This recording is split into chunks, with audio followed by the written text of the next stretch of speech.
এবার আসেন, ধারা 18 প্রযোজ্য হবে দুইটি ক্ষেত্রে। কয়টি ক্ষেত্রে ভাই? ধারা 18 প্রযোজ্য হবে দুইটি ক্ষেত্রে। কয়টি ক্ষেত্রে?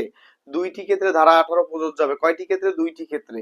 একটা হচ্ছে মামলা সুট, আর একটা হচ্ছে দরখাস্ত। তাহলে মামলা আর সুট, ঠিক আছে, মামলা আর দরখাস্ত। সুট অর্থ হচ্ছে মামলা, আর অ্যাপ্লিকেশন মানে দরখাস্ত। তাহলে ধারা 18 প্রযোজ্য হবে কয় ক্ষেত্রে? দুই ক্ষেত্রে, দুইটি ক্ষেত্রে। একটা হচ্ছে মামলা আর একটা দরখাস্ত। ধারা 18 প্রযোজ্য হবে কয় ক্ষেত্রে? দুই ক্ষেত্রে, মামলা এবং দরখাস্ত।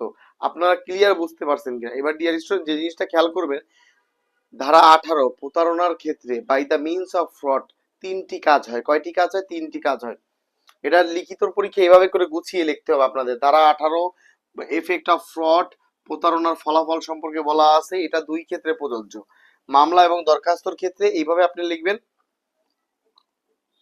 আর এই কথাটা বাই মিনস অফ ফ্রড, এই যে এই কথাটা বার কাউন্সিলের প্রিলির জন্য খুবই ইম্পর্টেন্ট। এই শব্দটা by means of fraud, by means of fraud, বলেন by means of fraud, by means of fraud, by means of fraud.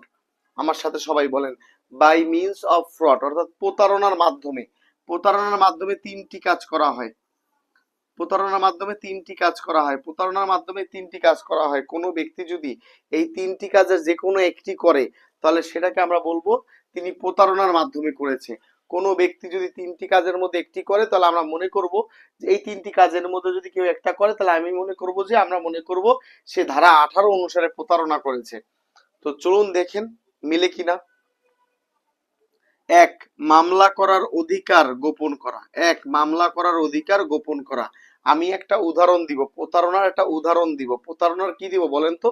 একটি উদাহরণ দেব, ওই উদাহরণে আপনি পরিপূর্ণভাবে বুঝে যাবেন। ঠিক আছে, এক নাম্বারটা কি? মামলা করার অধিকার গোপন করা। বলেন, মামলা করার অধিকার কি করা?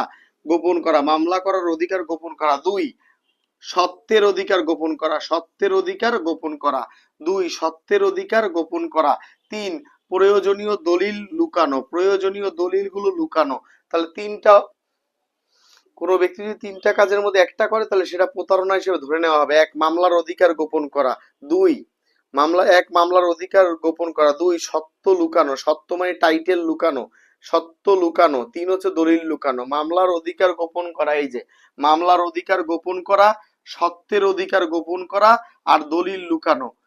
ঠিক আছে, এই তিনটা কথা, মামলার অধিকার গোপন করা, সত্যের অধিকার গোপন করা, দলিল লুকানো। এই তিনটা জিনিস, তিনটা জিনিসে যে একটা করবে সেই প্রতারণা হিসেবে গ্রহণ হবে। আপনাদের একটা উদাহরণ আমি দিব, এই উদাহরণটা দিলে আপনারা একদম ক্লিয়ার হয়ে যাবেন। আপনাদের ভিতরে আর কোনো রকমের কনফিউশন থাকবে না।